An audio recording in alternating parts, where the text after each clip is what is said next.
We talked about HR last week, and that is not a topic I am comfortable with. And just before we got on the air here, Chrissy said she would rather have a colonoscopy than talk about inflation. That's so right. Guess what we're talking about this week? Inflation. Are you buckled in? Can't wait. I think you can. Yeah, I can. I think you can. I don't think you guys should wait though. So we'll be right back. She's the CEO. He's the marketing and operations guy. If it's broken, you need The business fix. So what's coming up that you're excited about? There's got to be something going on. There's lots of things going on, but I would say right now, it'll be past when the episode comes, but so Goodwill Industries of Akron, Yes. they have a mobile donation trailer. Did you know that? And you can schedule it. You can have it dropped at your house. You can have it dropped at your business. So we have it at AUI and Clarity right now, and it is collecting donations. And we have cleaned out a lot of the other things in the office that we just don't need anymore. And, you know, when you have a family business, oftentimes it becomes a second place of storage, not for my stuff, but for like my parents' stuff from decades ago. So, and like my late grandmother's stuff that was from her house. And I'm like, why are there pots and pans in this storage locker? So as we, again, having to clean up because the building got run into, we now have the donation trailer. So Goodwill of Akron, you should look into the donation trailer, scheduling it. You can have it for a week, fill it all up. That's awesome. It is. That's very cool. And by the way, is the building pretty well fixed now? No, it hasn't. We haven't started even. No. I told you. November. It'll be done in November. Which November? Probably next November. At the rate we're going. Let's go from there. Josh, what's coming up that you're excited about? We've got a couple of cool, we just brought on a new podcast host. We've got another one that we're in talks with. The one, they work in the medical field. Another one works in cybersecurity. So I'm pretty excited to listen to what they have going on. And it's one of the things I love about the podcasting industry. I get to hear all these cool things. And these are pretty cool ones and unbelievably well-spoken individuals too. Nice. So yeah. So you won't be tortured while you're editing? Correct. That's nice. Correct. It's not like when I have to edit myself. Yeah. I'm sure that's so much fun. I'm just happy I don't have to edit. No. And I'm grateful we have Nika to edit. Yeah, she's wonderful. Hooray for Nika. Yes. Nika. She does a good job. As we mentioned in the beginning of the show, uncomfortably for Chrissy, we are talking about inflation. It's looming. We just got out of some. There's some things that we see that could be up ahead that I don't want to say this is not a guarantee. No. This is something, though, that we should always be looking at and kind of buckled up for. Yeah. Have a plan. Like last week's episode where we talked about HR, you kind of need to build the ark before it starts to rain. Absolutely. Same thing for this. What's interesting is the Budget Lab at Yale estimated the average U.S. tariff rate on all imports has jumped from 2.5 to 18%. Highest it's been since 1933. Mm-hmm. It's not just a tax. It's a shift in how we have to look at things, especially if you get items. If you don't get items, you're still going to be dealing with some of this.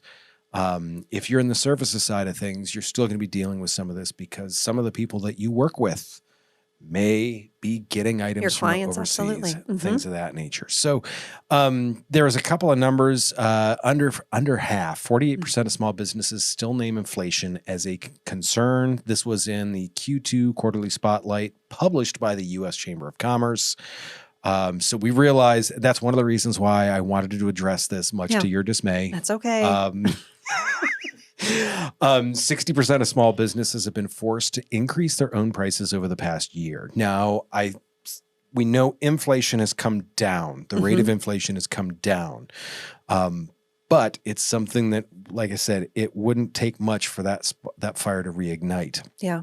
U.S. manufacturers have seen input costs like steel surge as much as 12 to 15% in a month. Yep. I don't know about you, but if all of the people we work with said, hey, we need 12 to 15% more next month, I would probably start crying in my closet, hiding underneath a mattress. Yeah, it's a lot of increase in output costs. It's not. Yeah, and I told you I would much rather talk about anything else but inflation, but it's necessary. It's something you've got to be prepared for it. It's just one of those where it's like, oh, it's just hard. The fact that you deal with HR and you'd rather not talk about inflation. To me, that is a bold statement. Well, I think you have to remember, I mean, my experience is insurance and HR. So we deal with a lot of inflationary costs on the insurance side. So that's difficult. You want to talk about I love hate mail. And I'm going to get it from the doctors. They can raise their prices and they just don't care. So you got to deal with that inflationary cost. You deal with insurance negotiation.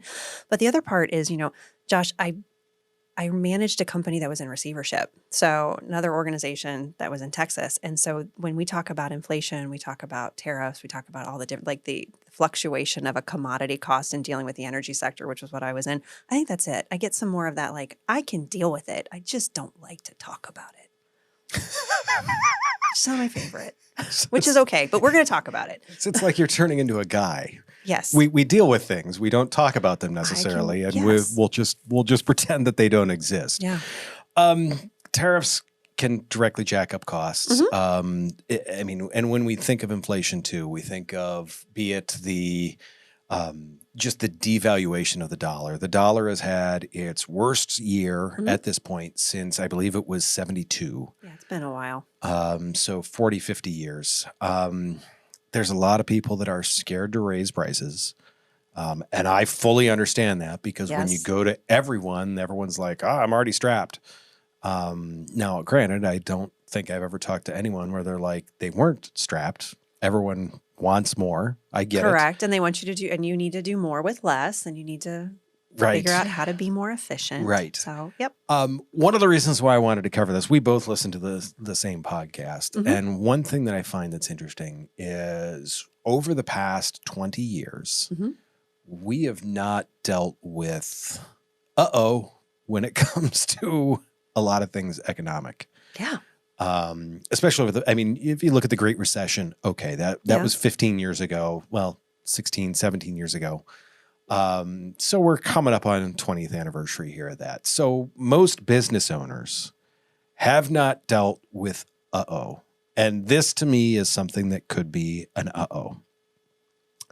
What should people be looking at? What's some of the mistakes that, like, if we look at inflation? Yeah. What's a mistake? What's the solution that can help? Like an ounce of solution is worth what is it? Ounce of prevention is worth a pound of solution. Pound of cure.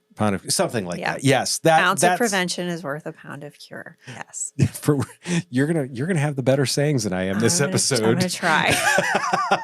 So what should we be looking at with that? I think part of it is paralysis. So one of the biggest mistakes you can make in dealing with inflation is paralysis. So too many leaders hope that it's all going to blow over. The current economic climate that we are in at this point in time, it's a climate. It's not a storm. It's not going away. I think it's important that we think about, how do we position ourselves for the future?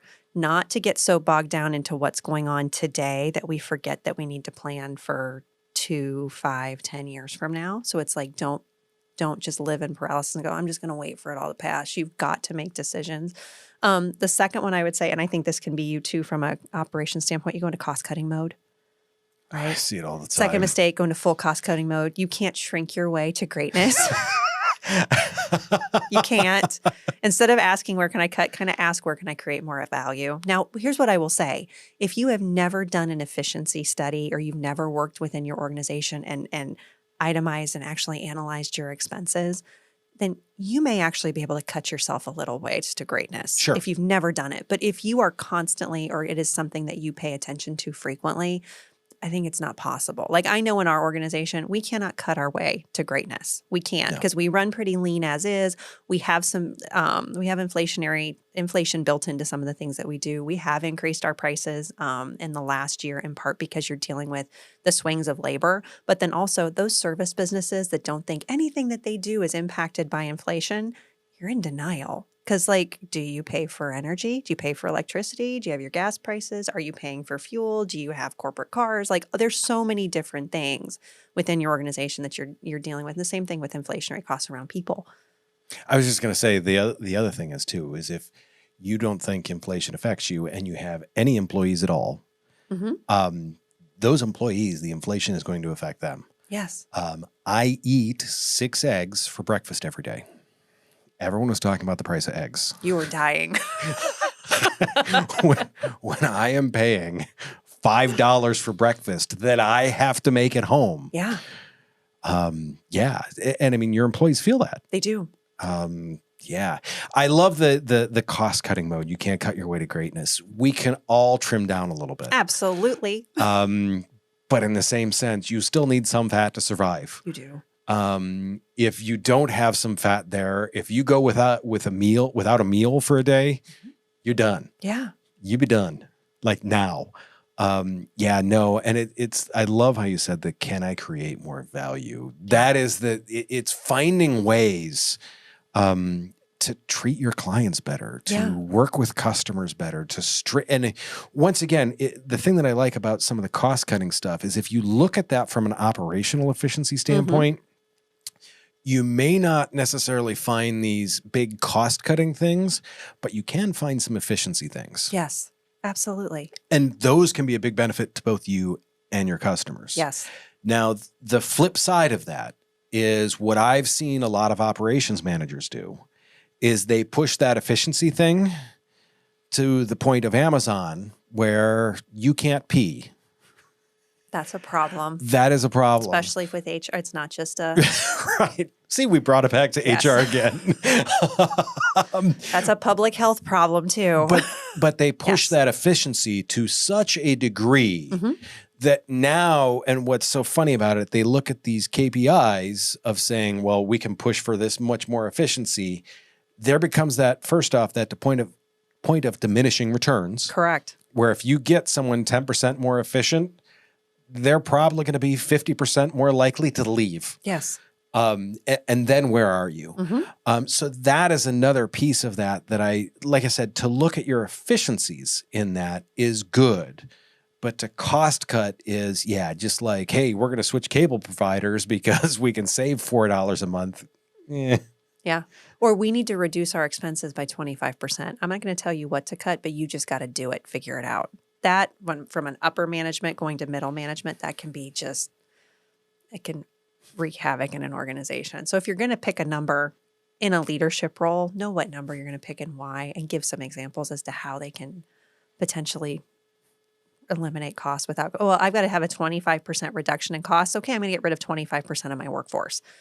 That's when you really have to start thinking about, from an inflationary standpoint, what are you doing to your organization and are you harming it more?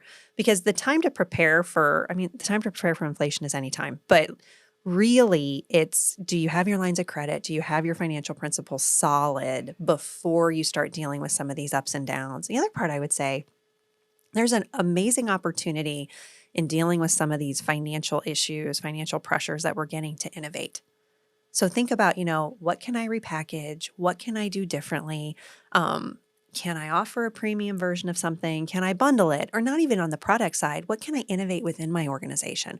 What technology can we leverage? What systems can we look at things differently? What have we done in the past? If we take it all apart, how can we put it back together again so that it's more efficient, but then it's also better than it was before? I don't know how many marketing studies have been done on products where they took and swapped out a cheaper ingredient or a cheaper item and they said all new. Yeah. They didn't say all better. No. They said all new. Brand new. Right. Brand new, new and improved. Well, that improvement could have been for their bottom line. Yeah. And as long as they get, now, once again, those are kind of shifty business practices. But what I see in this is if you take that chance to say, look, we're going to change our packaging. We can do a less expensive packaging that is just as good. It may not look as good, but that's an opportunity then to go to your customers and say, hey, we're doing this for you in order to keep costs down, in order to change this. If the packaging really means that much to you, well, then we'll do it, but it's going to cost you an extra couple of bucks. Oh, yeah. Being transparent with your customers is really important. I will say, too, on the B2B side, if you work with other business owners, ask them, hey, what are you doing to combat inflation? If they're like, I'm hiding under my bed, that's not the person you're going to ask moving forward. But if they say like, hey, this is we're addressing it through this measure. We've moved some of our money into money market so that we can retain more. We've put more money in investments. We're looking at like it's not just even on you can talk about the personal side and what the business owner does with their portfolio, but then also how are you dealing with cost cutting measures within your organization? How are you dealing with inflation? Some of them may say, I don't know. And if they say, I don't know, for me, that's an opportunity to talk about fractional HR. I'm like, well, we can talk about how we can optimize, potentially save you some money, and then help you find some efficiencies. So it's, I think, and the same thing for you on the marketing side. It's like, hey, how are you using your dollars? How can you be efficient with your content? It's funny. The other thing is when you talk about this, one of the things that we haven't talked about so far is the numbers. So many people don't know their numbers. I would say it's more than half. If we're gonna pick statistics, I can manufacture one and say that more than half of business owners don't understand what their numbers mean. Yeah, your numbers should not like your financial statement for this month should not be yes or no. It's green or red. It's green. We're good. Right. Do we have money? Yes or no? That should not be your financial statement. To me, one of the things when it comes to dealing with inflation is like, what can you afford? Can you take a 4% hit? Yeah. Sure. If you can, awesome. But once again, the marketer in me is going to be like, hey, you got to tell your customers, hey, we're dealing with this so you don't have to. Yeah. Ta-da. Absolutely. Look at us. We are so helping you guys out. Look at us. Yeah, be transparent and say, look, we may not raise our prices this year. We're going to lock in your pricing for 12 months, but in 12 months, we're going to have to revisit it. I think it's very reasonable to say that. The other thing is now is a beautiful time to go back and look at your supply chain. Who are you getting what from where? Yeah. From where? Ideally, especially if you're manufacturing, what countries are they coming? Are they coming on boats? Are they coming on trains? Are they coming? Yeah. How are things coming? Right. I mean, that can be huge because the other thing is this is something that so many people don't spend the time to look at is there's opportunities out there for you to like, let's say, I mean, I have a trucking background. Let's say you've got parts for semi-trucks. There may be another manufacturer out there that has a very high quality part at a great value pricing that you just haven't looked at because you've never taken the time to do that supply chain audit. And the same thing about that is what I would say is don't put all your eggs in one basket. So many people have just one supplier for everything. Yeah. What happens if that supplier has an issue? Ouch. I still remember I had just started at Summit Racing Equipment right out of college. UPS went on strike. Summit Racing Equipment is a mail order business. Yeah. They did not ship with anyone else but UPS. Oh. Right. Ow. FedEx said, we can ship 7 packages a day for you. Summit said, we ship 7 packages a minute. They're like, great, you're done at 8:01 in the morning. And it's because I get it from the logistics and operational side. Yeah, they can't do it. They said, we can't. They can't handle anymore. So yeah, all of their eggs were in one basket. And son of a gun, if right after the strike, they did not start using FedEx a little bit more. Yeah. So if you can have those multiple outlets, so that way you can look at those different things. The other one that I always tell people too is when you do that audit, ask about like bulk orders. Yeah. You may like in some cases, it is cheaper to order bulk and pay the interest on that bulk than it is to order on demand. Yes. Do that math. This is where, once again, you've got to look at those numbers. Yeah. And I think it's okay to ask your suppliers right now as you're starting to deal with bulk orders, when was the last time you had a price increase? Or go back and look on your invoices. When was the last time? If they're raising their prices because of volatility every 60 to 90 days, and you know what you need for 120 or 365, and you know exactly what you said, it's how can you even do some of the reverse engineering and kind of look at the back math? Because I guarantee you oftentimes the salespeople don't know. If you're working with a salesperson, they're not always going to know. They just know this is what's in the system, so this is the quote I'm sending you. And they may not know that there was a significant price increase. So you've got to do some of that homework.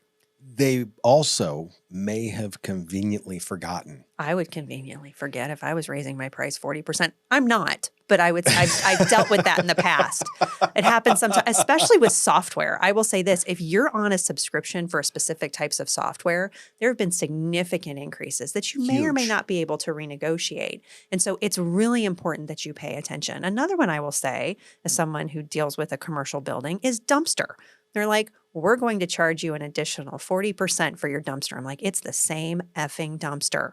What are you talking about? Well, it takes us longer to do this and we have to do this. And I'm like, I'm willing to pay 20% more. I'm not paying 40% more. I'm going to get a quote from 3 other people. And they're like, wait, you can keep the same price. I'm like, exactly.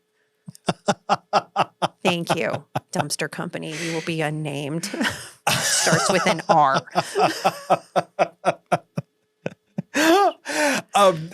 That to me is, I mean, go through the bills. Yes. Look for those things. Look for look at your energy bills. Look at I still walk into businesses where I'm seeing like old incandescent and fluorescent lighting. Yeah. And I'm like, look, people, come on. You're getting them from some guy who's like stockpiled them in their basement. Like that, don't. It's time to move on. Upgrade. If you upgrade some of those things, it'll save you over time. Some of them you may be able to get a tax break on. It just kind of depends. I will say too, with energy prices, pay attention because they're not as high as I think a lot of times people think, well, gas prices are really high. I'm like, they're higher right now, but they're still lower than they have been. So you've got to kind of pay attention to where things are in space. And I will say this on the energy side as someone who worked in energy for a hot minute. It's not as up as people say it is. It's not. No, it's not. It's not. And so when people energy prices are causing, like, no, they're not. They're actually pulling it down. So yeah, be aware of that. When I show up at the gas pump, everyone's always going to complain about gas prices. I remember being 16 and when people were like, oh my God, gas is expensive. And it went to 89 cents a gallon. Yeah. Yeah, I still remember people complaining about it back then. I get it. It's not that expensive right now. No.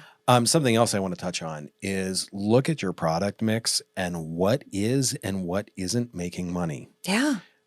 So many people, once again, this is this audit stuff that people just don't do enough of. They're like, oh, we sell widgets.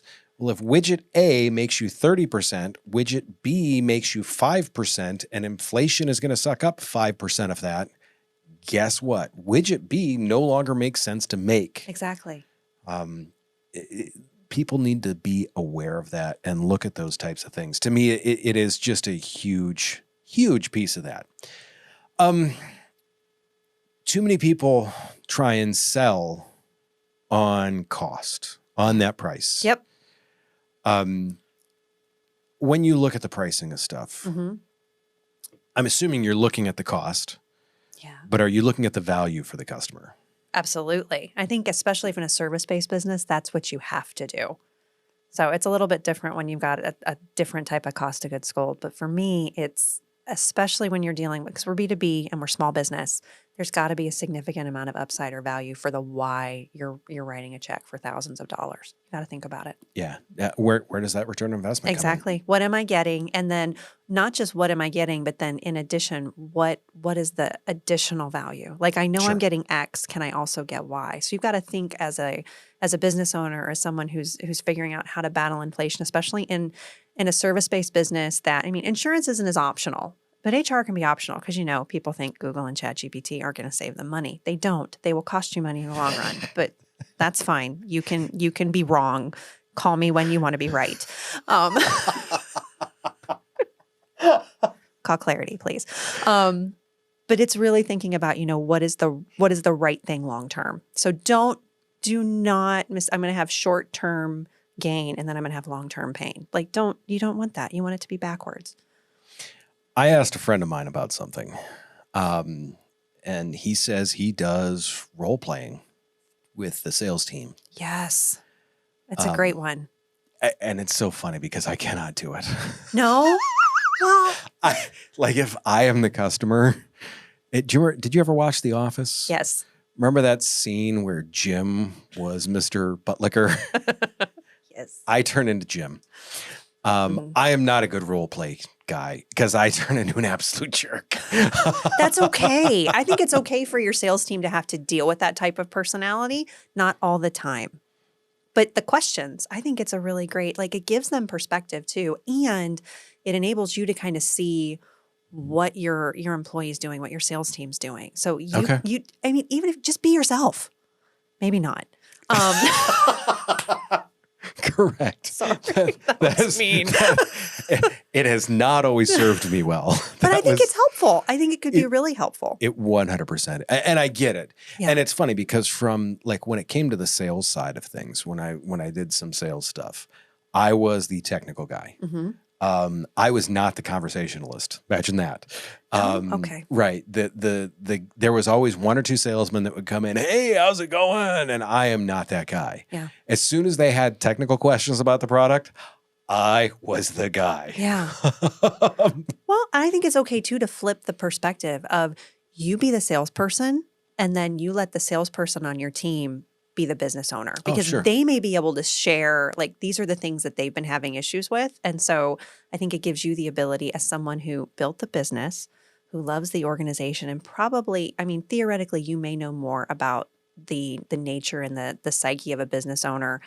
You can help with the sales process when you're the salesperson. So I would say reverse role play too. It's really important. That makes sense. That makes sense. I'm still probably going to be terrible. I cannot act to save my life. You don't need to act. You just have to talk. It's not acting. I'm okay at that, I guess. What another thing that we have here is like a point is what isn't changing? The quality, the service, the commitment. That to me is a big thing. So the price may be changing. Yes. We're going to make sure that you're still getting a value for that through our quality, through our service, through our commitment to making sure. I mean, for us, like I always say, success is a shared thing, is a core value of ours. And I want to make sure that people feel that they are getting that value with that. And that's not going to change no matter what the price is. It's not. And I think oftentimes, as business owners, when we are running through I don't want to raise prices or I don't want to have, everybody has to deal with it. It's like everybody's dealing with inflation. So having that transparent conversation and then, of course, emphasizing what isn't changing, I think can be really important. But you've got to have that mindset of, it's not just you. Everybody is dealing with this. It's like when we dealt with the C word in COVID, like everybody was dealing with it. It wasn't like you were the only person in your basement. It was everybody. To me, the other thing that I look at with this is as we start to look at these audits and the numbers and like the preparation that you talk about is the paralysis. Yeah. Acting early to me is a key in this, is one of the things that I'm taking away from this. Because if you start to get ahead of this, you now have the advantage over so many other people that are just like, oh, crap, I just got a bill for my steel and it is 15% higher. Yes. If you're out in front of that and prepared for that, it's once again, it's building the ark before the flood. You're exactly right. And that's really the role of a CEO. You're supposed to be the person running ahead, thinking about these things. You should be 6 to 12 months ahead of where you think the economy is going to be. So we lived in paranoia world, Josh, like 12 months ago. All my people were like, what's going on? What is she doing? And now things are okay. I mean, we're like, and so when people are like, how are you navigating this? I'm like, I've been paranoid about this for like the last 2 years. This is nothing. Like we're ready. I think that's part of it too, is like kind of, you've got to keep your head up. Don't put your head in the sand. It's really easy to bury yourself in operations when you don't want to deal with something. And this is something, again, don't procrastinate. It's important to kind of be forward thinking in this space. I love that. So from my perspective, 3 actionable steps. Analyze your exposure, supply chain, all that other stuff. I mean, if we start to see that inflation ramp up, how big of a club is that? How big of a threat is it to you? Is it a guy with a baseball bat 10 blocks away, or is he standing right next to you with a baseball bat? That's the thing that we need to look at. Strengthen your pricing power. Strengthen your pricing power. Don't just not just raise prices. Focus on what makes it so you can justify that. Be proactive in your communication. And once again, the other thing is control what you can. Yeah. I know a lot of business owners that spend a lot of time worrying about stuff that they have zero control over. And no, focus on what you can. And then the other thing is, one of our first episodes was about cash flow. Yeah.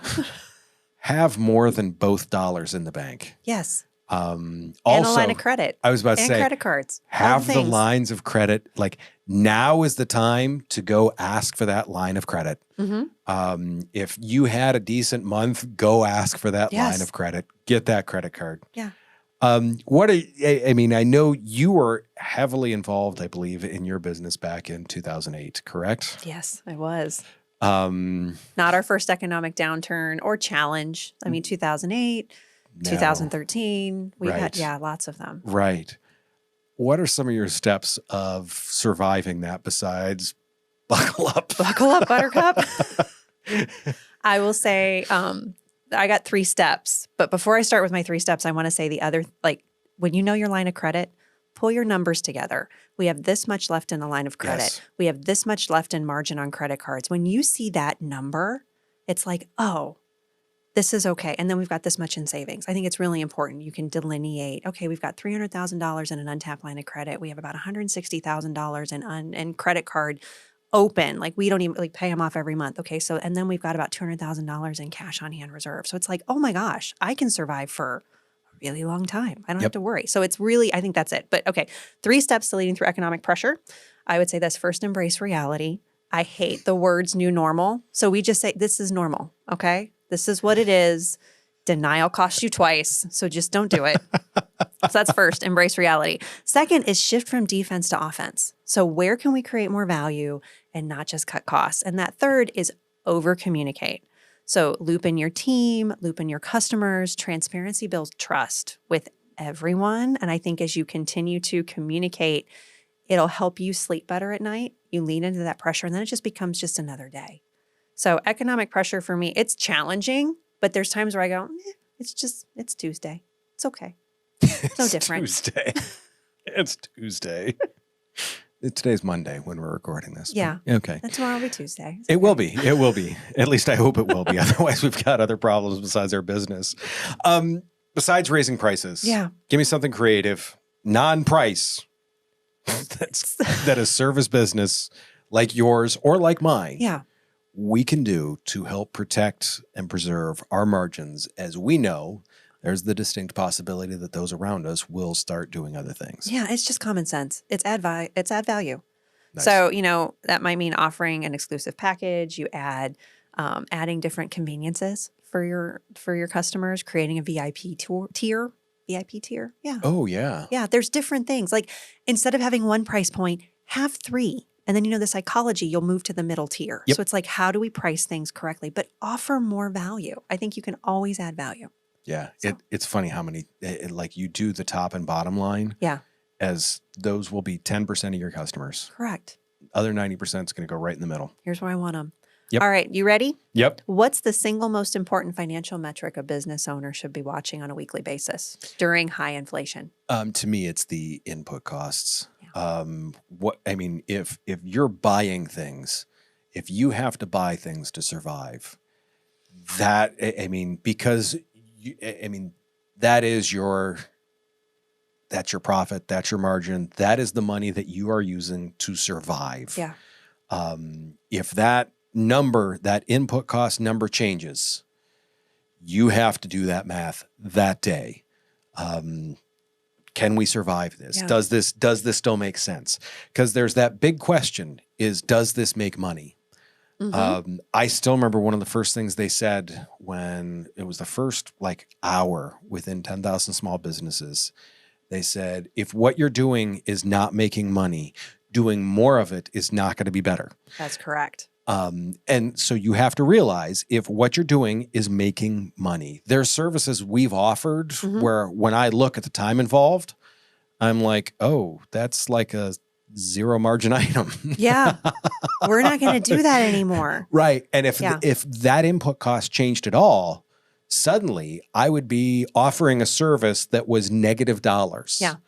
And that most businesses don't do well offering negative dollar services.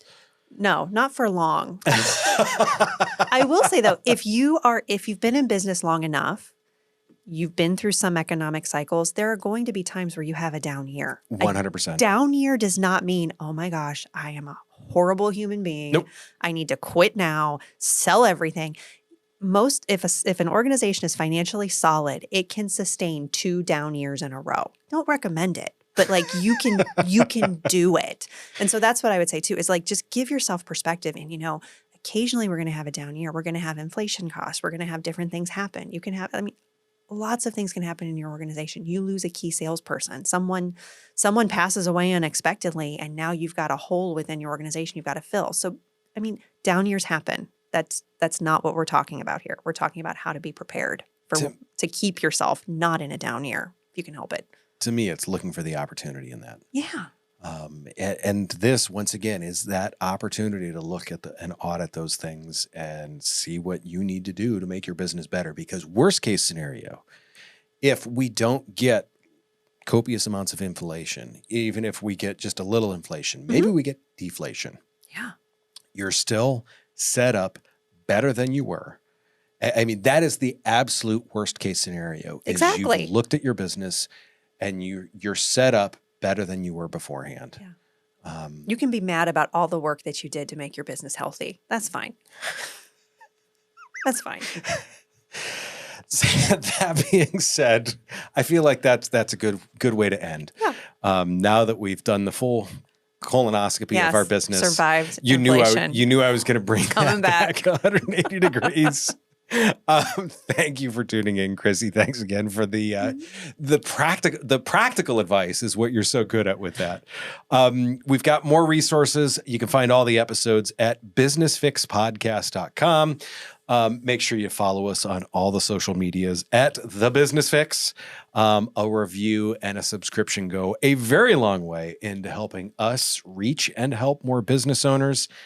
Next week, we're going to talk about something that comes up a couple of times. I believe this is an interesting topic that some people have heard about. Artificial intelligence. Never heard of it. No idea what you're talking about. How to use it, why you should use it, where you should use it, where you shouldn't use it. Please. This feels like another HR conversation. That being said, do me a favor, take care of yourself if you can. Take care of someone else too. We will see you very soon.